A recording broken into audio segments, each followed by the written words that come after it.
దేవునికి మహిమ కలుగును గాక. ప్రభునందు దేని బిడ్డలారా, ఈ దినము దేవుని వాక్యం అనే కార్యక్రమాన్ని చూస్తున్న మీ అందరికీ ప్రభును రక్షకుడైన యేసుక్రీస్తు నామంలో వందనాలు తెలియజేస్తూ ఉన్నాం.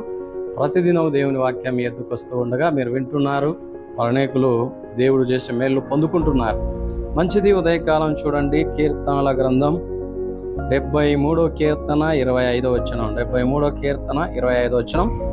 ఆకాశమందు నీవు తప్ప నాకెవరున్నారు? నీవు నాకుండగా లోకంలో ఏది నాకు అక్కరకు లేదు. దేవునికి మహిమ కలుగును గాక. అవును, ఈ లోకంలో చాలామంది నాకెవరున్నారు అంటుంటారు.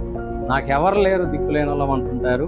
అయితే దిక్కులేని వాళ్ళకి దేవుడే దిక్కు అనే మాట చెప్తూ ఉంటారు. దేవుడు కూడా అన్నాడు.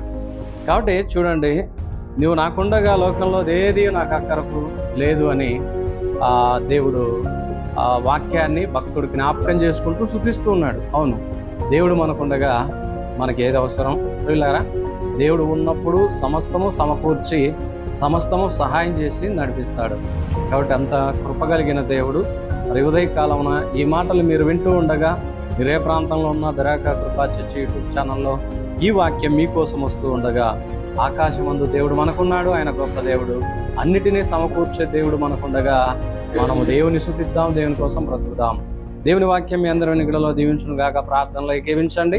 ఎక్కడ ఉన్నా పరిశుద్ధుడా, ప్రేమగల తండ్రి, నీకు స్తోత్రములు చెల్లిస్తూ ఉన్నాం ప్రభువా. మరి ఉదయకాల సమయంలో నీ వాక్యం ద్వారా మాట్లాడావు. 73వ కీర్తనలో ప్రభువా, ఆకాశమందు నీవు ఉండగా నేను మరి లోకంలో ఏది అక్కరకు లేదు అని దేవా మేము జ్ఞాపకం చేసుకుంటున్నాం. ఉదయకాలం ఎందరైతే అనారోగ్యాలతో ఉన్నారో, ఎందరైతే బాధపడుతున్నారో, ఎందరైతే నిరుత్సాహంలో ఉన్నారో, దేవా నీవే బలపరిచి ఓదార్చి స్వస్థతను అనుగ్రహించమని, అన్ని విషయాల్లోనూ సహాయం అందించమని కలవరిలో ప్రాణం పెట్టిన యేసుక్రీస్తు నామంలో ప్రార్థిస్తున్నాము తండ్రి, ఆమెన్. మంచిది. ప్రతిదినం దేవుని వాక్యం మీ ఎద్దుకు వస్తూ ఉండగా వినండి, విశ్వసించండి, దేవుని మహిమపరచండి. మా కోసం ప్రార్థన చేయండి, మేము మీకోసం చేస్తాం. దేవుడు మిమ్మల్ని దీవించును గాక. అందరికీ వందనాలు.